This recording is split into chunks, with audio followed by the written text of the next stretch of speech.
दोस्तों, चुमदरांग को चाहे नॉमिनेशन की पूरी प्रक्रिया समझ ना आई हो, लेकिन उसे इतना ज़रूर समझ आ चुका था कि मैं जिनको लास्ट में बुलाऊंगी, लास्ट के 2 सदस्य जो भी होंगे, मैं जिनको बुलाऊंगी वो ही डिसाइड करेंगे कि कौन इस पूरी प्रक्रिया में सेव हो सकता है।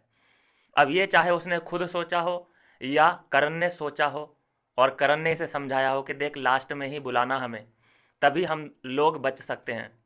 मैं शिल्पा को बचा लूँगा, शिल्पा मुझे बचा लेगी, उस हिसाब से हम लोग बच जाएंगे।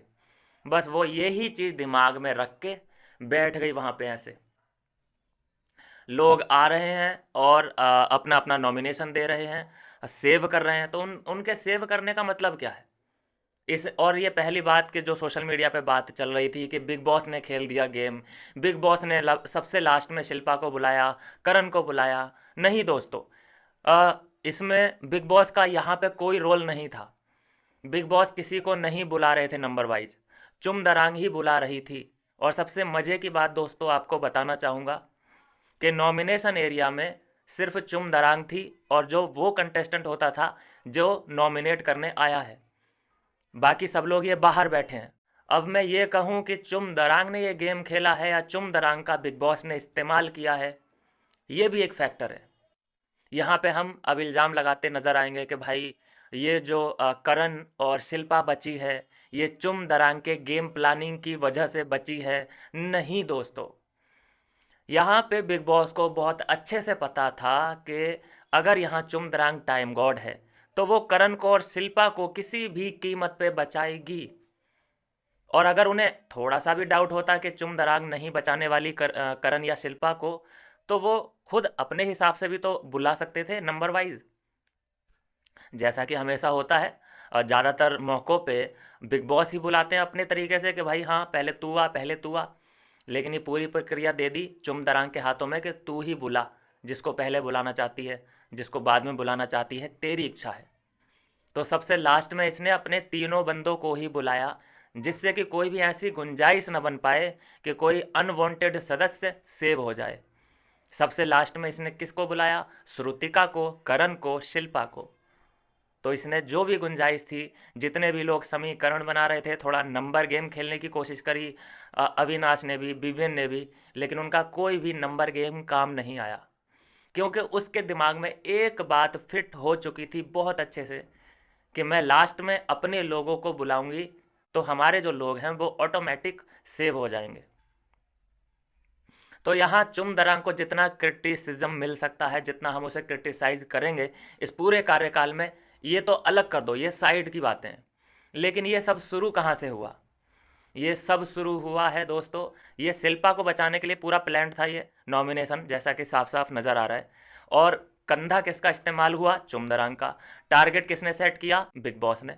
और ये टारगेट उसी वक्त सेट हो चुका था जब संचालक, बिग बॉस ने संचालक किसे बनाया? रजत दलाल को। रजत दलाल को संचालक बनाया, उसने किसे टाइम गॉड बनाया? श्रुतिका को। श्रुतिका फिर संचालक बनी अगले टाइम गॉड टास्क में, उसने किसे टाइम गॉड बनाया? चुम दरांग को। और ये चुम दरांग ने यहाँ पे रिजल्ट लाके बिग बॉस को दे दिया। ये ही तो चाहते थे बिग बॉस, क्योंकि शिल्पा को टॉप 5 में लेके जाना है। नहीं तो क्या उसका गेम क्या है, उसका कंट्रीब्यूशन क्या है? बड़ी पर्सनैलिटी है, ये लोग पहले ही जब ये साइन करते हैं बिग बॉस में आने से पहले, तो उससे पहले ही तय कर लेते हैं भाई कि मैं इतनी बड़ी सेलिब्रिटी, ये थोड़ी ना है कि मैं 1 महीने के अंदर वापस आ जाऊंगी, मैं लास्ट तक जाऊंगी तब तो मैं आती हूँ। और जैसा कि हम जानते हैं, बिग बॉस हिस्ट्री हमने देखी है, कई सीज़न हमने फॉलो करे हैं कि जिसको अगर बिग बॉस चाहें कि इसे मुझे लास्ट तक लेके जाना है, तो वो आदमी लास्ट तक जाता ही जाता है, चाहे वो डिज़र्व करता हो या ना करता हो। तो देखिए, ये जो पटकथा है ये अभी नहीं, ये उसी वक्त लिख गई थी जब रजत संचालक बना था। नहीं तो उस समय जो एक्स टाइम गॉड था अविनाश, उसको संचालक बनना चाहिए था, लेकिन वहाँ पर रजत को संचालक बनाया गया, जिससे कि श्रुतिका बनी। श्रुतिका ने चुम को टाइम गॉड बनाया। अब ये टाइम गॉड कौन है? चुम है। अगर इसको अगले टास्क में, टाइम गॉड के अगले टास्क में चुम को संचालक बनाते हैं, तो आपको लगता है कि अविनाश, विपिन या ईसा में से कोई टाइम गॉड बन सकता है? बिल्कुल भी नहीं। इसे चाहे कितना भी अपना स्तर अपना लेवल डाउन करना पड़े, कितनी भी शर्मिंदगी का सामना करना पड़े, सुन लेगी, डांट खा लेगी, कोई दिक्कत नहीं है, लेकिन टाइम गॉड अपना ही बंदा बनना चाहिए। अब ये देखते हैं कि अगर यहाँ से बिग बॉस का मिशन कंप्लीट हो चुका है तो हो सकता है कि वो फेयर का एक फंदा फेंक दें कि हाँ भाई देखो हम कितने फेयर हैं, कि हमने संचालक चुम को नहीं बनाया, किसी और को बनाया है। क्योंकि अगर उनका टारगेट पूरा हो चुका है तो फिर थोड़ा सा वो फेयर गेम दिखाने की कोशिश कर सकते हैं, लेकिन फिर भी अगर वो संतुष्ट ना हुए तो फिर हमें देखने को मिलेगा कि चुम संचालक बनी है और टाइम गॉड कौन बनेगा, करण या फिर शिल्पा या श्रुतिका, श्रुतिका ऑल्सो। तो ये दोस्तों है सिनेरियो जो सामने आ रहा है। पूरा ये 22 जो नॉमिनेशन हुआ है इसकी पटकथा बिग बॉस ने बहुत पहले ही लिख दी थी और उसका पूरा पूरा फ़ायदा यहाँ पे चुम दरांग ने उठाया है। बिग बॉस ने एक एक करके किसी को नहीं बुलाया, चुम दरांग ने ही बुलाया है। चुम दरांग को पता चल चुका था कि ये नंबर वाइज क्रम संख्या के हिसाब से बुलाने का गेम है। शुरू में ही अगर मैं किसी अपने को बुला लेती हूँ तो वो लास्ट में किसी को सेव नहीं कर सकती थी, इसलिए उसने लास्ट में बुलाया और ये सब उसको रिजल्ट देखने को मिला। एक बात और कहना चाहूँगा दोस्तों आपसे, इसमें वो भले ही 2 ही लोगों को बचा पाई है नॉमिनेशन से। देखिए नॉमिनेशन से श्रुतिका का हमने एटीट्यूड देखा है, वो नॉमिनेशन की टेंशन लेती ही नहीं है। कभी हमने नहीं देखा कि श्रुतिका को नॉमिनेशन की टेंशन होती हो। इनफैक्ट कि वो तो खुद प्राउड फील करती है अगर अपने दोस्तों को वो बचा पाए अपना नॉमिनेशन देके। एक बार वो पहले ये कारनामा कर चुकी है, तो इसीलिए ये उनकी दोस्त भी बनी हुई है। अगर उसे अपने नॉमिनेशन की फ़िक्र होने लग जाए तो इसे लात मार के बाहर कर दिया जाए उस ग्रुप से। जब तक ये अपनी कुर्बानी उस ग्रुप के लिए देती रहेगी तब तक इससे हल्की फुल्की बातचीत होती रहेगी। आप देखेंगे आज के एपिसोड में कि जब ये बैठेगी तो कभी आपको इनके बैठने की पोजीशन से पता नहीं चलेगा कि वाकई श्रुतिका करण गैंग की मेंबर है।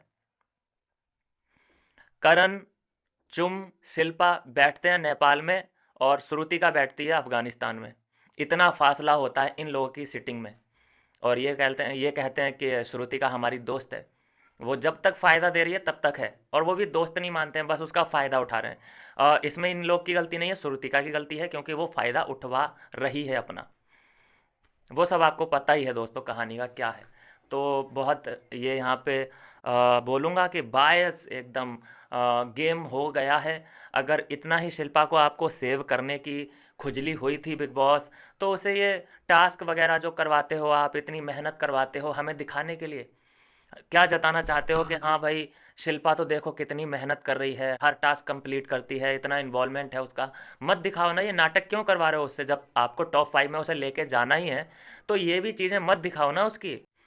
भाई एक काम करो, उसे एक रूम दे दो, वहाँ पे वो चिल करे, अपना म्यूजिक व्यूजिक उसको लगा के दे दो, एक एलईडी दे दो, एक इंटरनेट कनेक्शन दे दो। लेकिन क्योंकि जनता को भी बेवकूफ़ बनाना है कि हाँ भाई शिल्पा ने तो कंटेंट दिया है, ये भी तो दिखाना है आपको और लेके भी जाना है उसको टॉप 5 तक। मेरे हिसाब से ये टॉप 8 तक भी डिज़र्व नहीं करती आना। कंटेंट के नाम पे दिया क्या है इसने भाई? लेकिन ठीक है, बिग बॉस की जैसी अपनी मर्जी। मिलता हूँ दोस्तों नेक्स्ट वीडियो में नई अपडेट के साथ।